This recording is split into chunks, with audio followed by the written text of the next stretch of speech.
So here we are in Microsoft Flight Simulator once again to look at a new release for the simulator which literally came out today, and that is the Aviat Husky, made by the same developer who makes Microsoft Flight Simulator. That's Asobo Studios, so this is kind of like a built-in one. However, to get it, what you're going to have to do is you're going to have to buy it from the built-in in-game market, although it is inexpensive. I think it's about £12.49 or something like that, so not very costly at all. And while we're on the subject of Microsoft Flight Simulator, what I am using here is the slightly controversial new release of it, of the sim, which is Sim Update 5 plus the hotfix that they released a couple of days later to sort out some glitches. The reason that one's controversial, if you're not familiar with why, is the release of Microsoft Flight Simulator for the Xbox came out the other day, and so what they did was they tweaked the sim, the PC version, to make it compatible with it, and some people were saying, oh, it's a bit of a downgrade and what have you,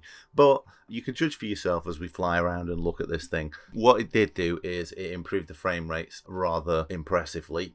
You can see that what I've got is the little add-on that's available from flightsim.to, which is Shift Z, and I will hit the Shift Z key. So you can see there it says created by ambitious pilots, aka 68 Whiskey, and if you hit Shift Z a few times you get that, where you can see the speed and your position and all that kind of stuff, and you can see that this thing is on 32 frames per second, because I've got it locked to 30 FPS. It's just sort of pushing it a little bit past that, and you can see the position of where I am. If you're curious to know where I am in the sim and why I've put it here and not at the usual Barton Aerodrome or Manchester Airport where I normally do my reviews, or sometimes Liverpool, where I am is I'm parked in front of the Lovell Steerable Radio Telescope at Jodrell Bank, which is a little bit south of Manchester Airport, if you're curious to know where that is. And that telescope that you can see in the background used to be, when it was built, it used to be the largest steerable radio telescope in the world. It's 250 feet across. It's a massive thing. You could see it from Manchester Airport when you're on the ground and stuff like that. It's not the largest radio telescope, steerable radio telescope in the world any longer. There are two that are slightly bigger than it, but it's still a very impressive thing. And if you find yourself in the UK near Manchester Airport, go and visit it, because it's very cool, and there's lots of cool things to do there with space and stuff like that. Including how it was used to track the Apollo moon landings and stuff like that. But the reason that I'm here is because obviously this aeroplane is one of those types of airplanes where you can go exploring and landing and doing bush flying and stuff like that. So about the add-on aeroplane from Asobo Studios, £12.49, available from the built-in sim market, and for your £12.49 you get about 10 different paint jobs. They're all quite funky. There's pink ones and classic paint jobs and all this kind of stuff. I've got it in the sort of cliche yellow that Piper Cubs are normally painted, and you get 4 variants of the aeroplane. Essentially it is the same aeroplane, but with 4 different landing gear configurations. I've got the standard landing gear configuration here. It's also available with Tundra tyres, so you can have bigger wheels on the thing if you want to land on really rough terrain. There is a version with skis, so you can operate off ice and snow, and there is a float plane version as well, so you can fly this thing from anywhere and land it anywhere. So you get quite a lot of bang for your bucks, really. 4 different variants and lots of different paint jobs, and I'm sure people will go mad painting this thing. And you can see that it's a very pretty aeroplane. If we actually have a close-up look at the thing, you can see that it stands up to very close inspection. It is very lovely, and you can see there on the side of it, Aviat Aircraft Husky A1C. Now the A1C is kind of like there's about 6 or 7 different variants of the Aviat Husky. The A1C is kind of like the one that you'd want, because it has a 200 horsepower Lycoming 360 engine, which gives it a good power to weight ratio, and it's a very modern engine. There are some other sort of tweaks that they did over the years, including you can get an Aviat Husky with a reversing propeller, so you can use it to brake when you land, or you can use it to sort of back it up when it's a float plane version and stuff like that. Now, superficially, when you look at the Aviat Husky, you might look at it and think, oh, it's just a glorified Piper Cub. And that is kind of the look that they were going for when they designed this thing. However, unlike the Piper Cub, which is a very old design, and even the Piper Super Cub, which is a souped-up variant of it, the Aviat Husky was actually designed in the mid-1980s. I think the first flight of it was 1986, if I remember correctly. So even though it looks like a classic aeroplane, And indeed it is, designed for that sort of pilot's aeroplane type thing and flying rough and simple stuff. The appearances are a little bit deceptive because aerodynamically it's a very, very sophisticated aeroplane. It is tubular metal construction, like sort of Piper Cubs were, but it's covered in Dacron, so it's very sort of aerodynamically clean and what have you. And there are little clues as to it being a little bit more sophisticated when you look at it. And you'll notice it has those sort of like upswept wing tips to sort of mix the airflow a little bit better. They're not quite winglets, but it's broadly the same idea. And there's a dirty great big landing light on the wings and stuff like that, and lots of other nice touches like that, and not least of which is the Aviat Husky. It's got a good power to weight ratio, but it's also very, very cleverly designed. This third window here is behind the rear sort of passenger seat, and you'll notice it's very close to the center of gravity. So one of the things about the Aviat Husky is that you can stick lots and lots of cargo in it, and you won't put it out of trim, center of gravity wise and stuff like that. So unlike a lot of planes that have got a reasonable MTOW, this thing you can actually use all of it and carry a lot of stuff in the thing. So yes, it looks like a classic airplane, but it's a lot more sophisticated than that. And that becomes even more apparent when you go inside the thing. So let's take a look inside. And there you go. There's a bit of a giveaway as to it being a more modern aeroplane. Now, before we have a look at the instruments on the front, what Asobo Studios have done here is if you buy a real Aviat Husky, you can specify what avionics you want in the thing, and you can have it with sort of full glass PFDs, so it looks like an airliner cockpit, or you can have sort of a bit old school or what have you, or you can have a bit of a hybrid. And they've gone for the sort of one of the popular hybrid fits, which is this sort of VFR navigation package. And if you've got about $300,000 going spare, you could have one of these for real. But as I say, £12.49 if you want one in the simulator. Now, just before we have a look at these avionics, what we'll do is we'll have a look at everything else that's in the cockpit. So behind the seat, you can see there that area where you can load stuff, and it's still within the sort of wing COG and what have you. Good upward view on the thing. Simple fuel tank where you can see the fuel level there on both sides. Notice that the rear cockpit has a throttle control, and it also has a joystick, and if you were sat in the back, your legs would be coming either side of the front seat, and they would be sitting on that rudder pedal there, which is cable linked to the rudder pedals for the forward cockpit. No avionics in the rear cockpit, other than being able to plug in a headset and what have you. So you could fly it from the rear cockpit, but you'd be looking over the shoulder of the person in front to see the airspeed indicator and the altimeter and what have you. So you're probably more likely to want to fly this from the front seat. So carrying on, looking at what we get, there is a trim wheel there, and you've got that little red thing there, which is your trim indicator. So if I move that trim wheel, you can see the trim indicator moving there. And then if we move up here, you can see that what we've got is we've got a map light, floodlight up there. If you put it up, you're going to get red light, and if you put it down, you're going to get white light, and that's where the light shines down. Now, replicated on the other side, similar thing for it. So you can see instrument lights, and we can put those on, and then we can have up for red for the map light, or down, and you'll notice that there is in it a panel brightness dimmer there that you can adjust as well. So that's the up top stuff. There is a whiskey compass up top there, and then we come down to the panel. So let's have a look at the panel now. Deceptively simple looking, but what I will do is I will get everything switched on in this thing.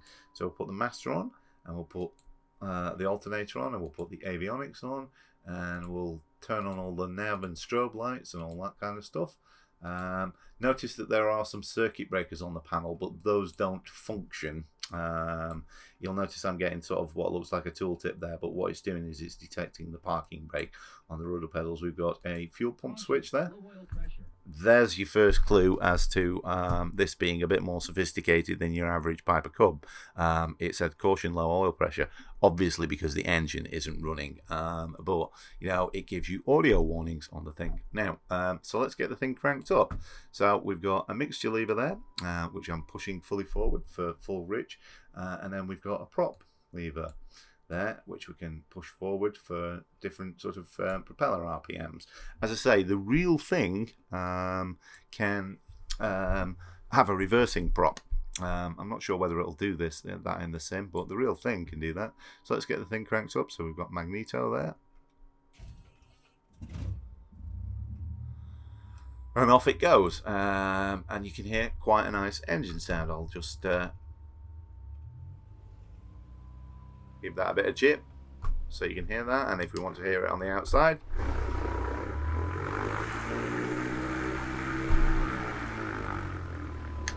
quite a lovely engine noise. Notice that the panel has a sort of reddish glow to it because I've got the panel lights on. So we probably want to see what this thing looks like in the dark. So we'll get the landing light on as well. So we get that up there like that because you've got a couple of settings for it there. But we'll get the thing. Let's go down there for taxiing, and then what we will do is we'll change the time of day so that you can see that this thing, it's perfectly possible to fly it at night if you want to. I'll get that out of the way for a second so we can have a look there, and you can see I'm genuinely in night time with sort of reflections on the window, and we could come up here and start messing around with the dimmers or the lights or what have you. And if we have a look on the exterior view, you've got dirty great big strobe lights blinking away and a flashing taxi light because I've got the landing lights on flashing and stuff like that. So yeah, you definitely can fly this thing at night despite sort of VFR appearances to the contrary. So let's get that back like that, and then if we wanted steady landing lights, we'd be able to flick that up twice. But what I'm going to do is I'm going to turn that off. We'll keep the strobe lights on, and we'll keep the recognition lights on, and then nav lights and what have you, and avionics and all this kind of stuff. So altimeter there, obviously, airspeed indicator and artificial horizon for sort of traditional instruments. But then what we've got is we've got this quite sophisticated engine monitoring for the Lycoming 360, which includes audio warnings for if you're over revving the engine. So we've got cylinder head temperature and exhaust gas temperature, fuel pressure, oil temperature, all the kind of fun stuff. The fuel levels for the left and right fuel tanks, which you can also read off that little sort of typical balance gauge there, which I suppose could function as a little bit of an angle of attack indicator if you were kind of desperate. And then what we've got is a fairly decent radio with a transponder, so you could use this on that sim if you wanted to. And then central to this is this dirty great big GPS thing in the middle, which I think I'm right in saying might be a Garmin 760. I could be wrong about that, but I'm sure someone will correct me in the comments if that's not correct. It's definitely one of the 700 series, that I'm pretty sure of. On the real thing, sadly on the real thing, you'll notice that there's a screw there with a big wide slot in it that you can put a coin into, and if you turn it with the coin or your fingernails, if you've got tough fingernails, what it will do is it will actually release this GPS so that when you've landed in the middle of nowhere and you've tied your plane down, you can actually take the GPS out and wander about with it and stuff like that and go exploring, which is kind of a nice touch. Now, you can see the real thing is touchscreen as well. It's got some buttons on the bottom, but it is touchscreen, so we can see our active flight plan there and what have you. And if we want to go direct to somewhere there, or find the nearest VOR or something like that, or whatever, or get some waypoint information, or go back on the map view if you want that. And we could see there's the Lovell telescope, and if we zoomed out on that, there's the runways at Manchester Airport, so you can see where I am. And I've got a flight plan that is to Camp Hill Airfield, where I've flown a lot from. It's a glider airfield, but we might be cheeky and land on it. And last but not least, you've got 3D vision, i.e. synthetic vision on the thing, whereby it will show the terrain ahead and function as a PFD with your ground speed and your GPS alt and all that kind of stuff. And we can see that is genuinely a GPS alt, because we are 260 feet above sea level, which is the correct height for where we are. So pretty cool. Now, there is no autopilot on this, and there's no cheat autopilot on it either, in the sense that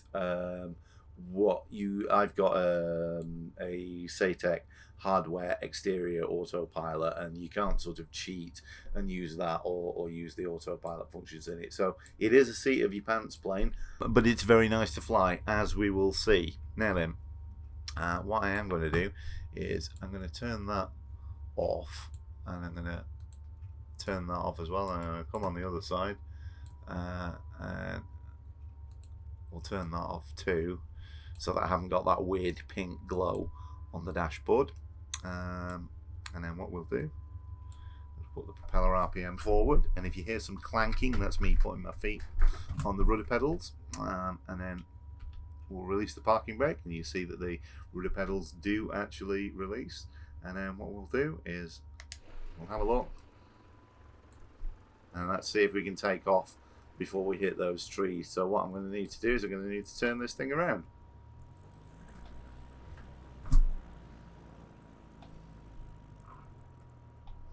Get the stick back.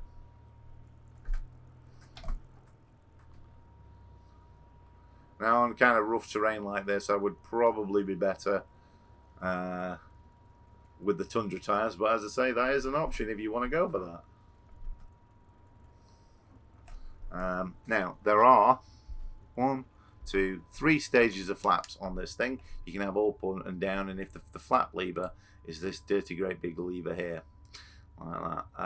So let's see if we can get this thing off the deck before I hit the trees. And if you're curious to know what I've got on board here, let's have a look at the fuel level. I've got no passenger in the back. It does display a passenger if you put someone in there, but you'll notice that I've got about 25% fuel in here, which would give me a range of about 200 miles, something like that. So that's probably going to help with the takeoff, but let's go for it.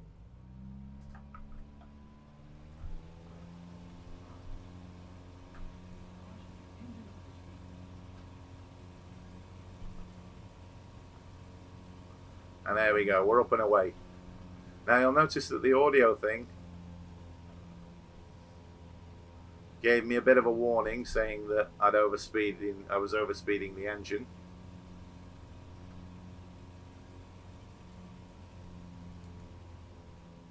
I'll have a look now.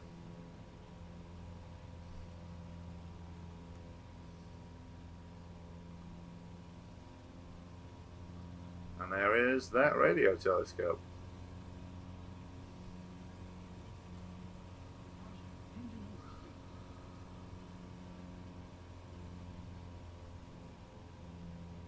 Now then, if you look up at the top left, you'll see that I've got a little Shift Z add-on, which is, there you go, by Ambitious Pilots, aka 68 Whiskey. And that's Shift Z add-on. It's available from flightsim.to, and you can see that this thing is cheerfully getting 31.8 frames per second because I've got the sim locked to 30, so it's just sort of pushing a little bit past that. Now then, trim the nose up a little bit.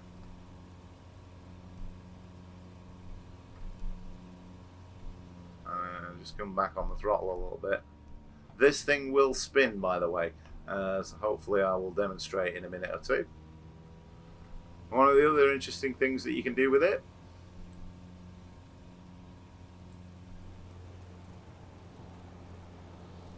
is fly with the door open on the thing, so it doesn't crash when the door's open on the thing.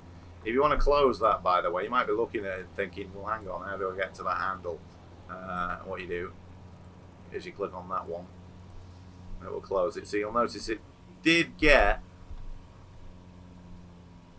a little bit noisier when I did that. Now if I come down here and look for my flight plan, I'm currently heading more or less north, but what I can do is, yeah, there's no autopilot, but I can manually follow that magenta line if I want to. So we'll head there, and I'm seeing there the heading's about 80, 90 degrees, so more or less directly east.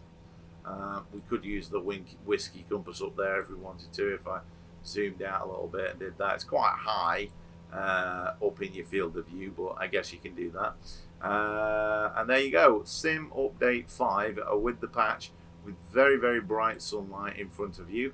And then some people were saying that, you know, draw distances and things like that weren't that great, but what I will do is I'll attempt to give you a little bit of a preview of that. Now, you can see there, I'm merrily flying along with the flaps down, but I can get those things up if I want to. And we'll give it a little bit more power just to get some climb rate, and then what I will do is I'll give you a little bit of a look about. So there you go, you can see the water effects. I've got most of the effects turned up fairly high in the sim, and you can see that it's not struggling for frame rates and what have you. If you look up there top left, it's more or less staying on 30. If I move it around a little bit, it might occasionally drop. There you are, you can see that Lovell telescope, and why you can see it from flipping miles away. And you can see that this thing looks very, very pretty in the air. Water effects are good in this Sim Update 5, and the trees look pretty cool and what have you. There's Manchester Airport off in the distance, and then Manchester City Centre will be off over that way, and we're merrily flying along towards the sunlight. And if you want to see what this looks like in various stages of the day for Sim Update 5, let's have a bit of a play with that. So there you go. If we change the time of day, like that. Some people were saying that the clouds are a little bit over bright in this Sim Update. I tend to agree with that, but it does sort of look like the real thing, in the sense that, you know, cumulus clouds can be very bright, which is why you need sunglasses. So, you know, if you want to tone that down, you can do. It's worth noting here that although a lot of people use NVIDIA graphics cards, I am using an ATI graphics card. It is an RX 480, which is an 8GB graphics card, but quite an old one. That's DDR5 RAM, 8GB. The computer itself has what does it have? 44GB of DDR4 RAM, and it's an Intel i5 processor. It's quite an old one. It's a KB Lake. And you'll see that this thing cheerfully runs. So, you know, some people have said, oh, you know, they're dumbing down the sim to run it on Xbox, but, you know, I think it looks pretty good myself, you know. And, you know, there's that PMDG Douglas airliner for the sim, so, you know, I don't think anyone would say that a PMDG plane was kind of dumbed down. Now, of course, we can use the GPS in the cockpit, or we can cheat and we can use the VFR map, which was taking a few seconds. So yeah, alright, there is no autopilot, but I can cheerfully sort of blag it and what have you, and you can see there that I'm merrily heading towards EGHV, otherwise known as Camp Hill. Now, it wouldn't actually be legal to land this aeroplane on Camp Hill because it's a glider field. So what we're going to do is we're going to find a convenient field to put this down in, so that you can see what it lands like. But before we do that, now obviously you can see that it's possible to overspeed the engine, but I don't think I've got damage turned on, so it's probably not going to cause me any problems. However, what I will do is I'll give it a little bit of power, and I'll get some altitude so we can see, so I can show you that this thing will catch you out. I think it stalls at about 50, something like that, which is, you know, obviously useful if you're trying to land it in small fields, but it does give you a very obvious audio stall warning, but it can be quite vicious if you get really, really low and slow. It would go into a spin, and, you know, you might not have enough height to recover from that. So you can see there I'm at 2,700 feet, which is more or less okay for doing a spin, bearing in mind that that is above mean sea level, and I'm merrily heading towards the hills, which are, you know, about 800 or 900 feet above sea level. So I've only got maybe 2,300 feet to play with, but what we'll do is we'll abuse it a bit. So you can see that it's giving me a warning, and off it goes, and it will spin. You saw it go into the spin there, but as you saw, it's not terribly difficult to recover from that spin. So all that remains now is for us to stick it in a field somewhere so you can see what it's like to land. So let's have a look about and find somewhere nice to land. There we go, that'll do, up ahead.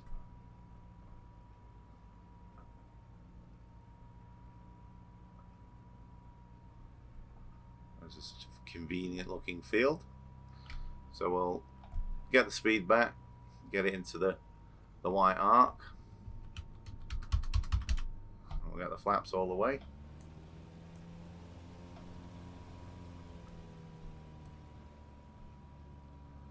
And we'll see if we can put it down on that hill.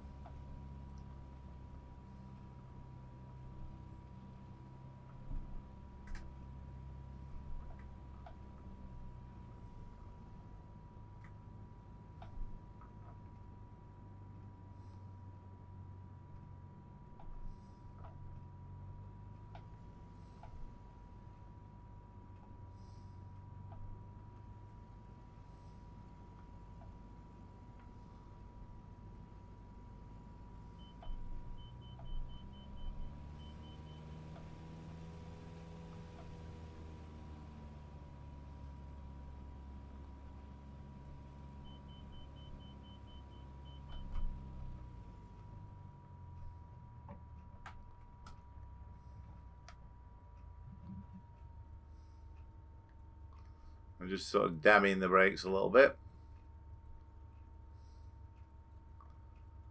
And there we go, parking brake on.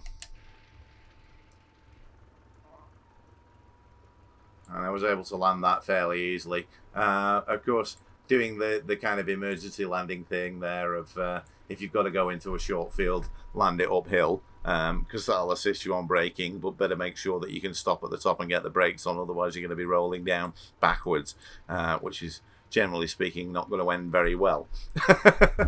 So let's have a bit of fun and take off from here, which hopefully would not take a lot, because we'd be going downhill. So we get the parking brake off.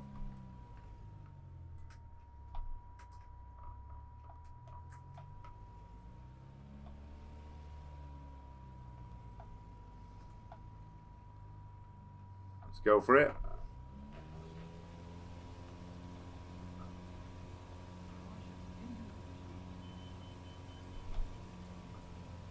And there we go. That's how quick you can get this thing off the deck.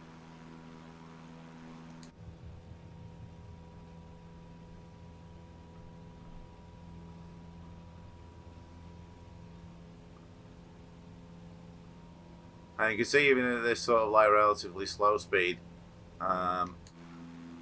it's climbing away quite nicely. So there you go. This thing, good fun. And of course the other thing that you can do with airplanes like this is a bit of fun contour chasing.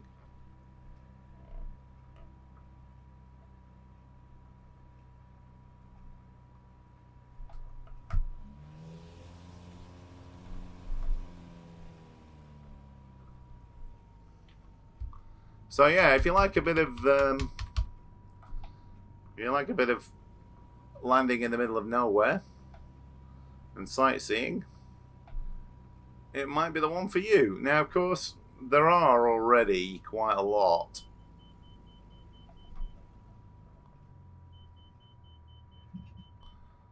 of these types of airplanes available for Flight Simulator. There's, you know, payware kit foxes and sort of lots of super extreme bush planes and what have you. So you might be looking at this and thinking, you know, do I want another one? But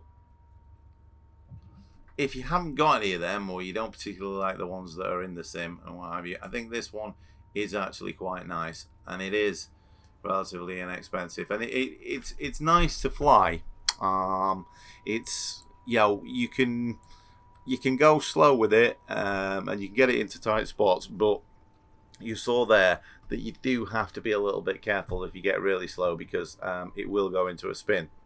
So it kind of rewards careful but sort of daring flying, if you will, and I think that's kind of a nice aspect to it. So that was me cutting the engine. Now at this point, if I'd really parked here, I'd be getting the parking brake on, I'd be tying the thing down, I'd be turning all this stuff off, and I'd be getting 1 pence or 5 pence or something like that, putting it in there, turning that to release the GPS, and then getting out of the thing and going for a bit of a wander on the outside. So there you go.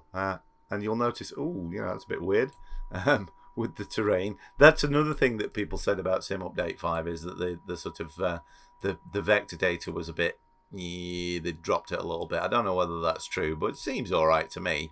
You know, maybe it's the settings that I've got. You know, maybe I could turn that up a little bit, but I don't really see a problem with it visually. As I say, the clouds are a little bit overbright for my taste, but you know, it does kind of look like, you know, a lot of glare when you get your sunglasses on and stuff like that. So anyway, there you go. That is a little bit of a look at Sim Update 5 with the hotfix, and also a look at this new airplane for Microsoft Flight Simulator from Asobo Studios, which is the Aviat Husky A1C, £12.49.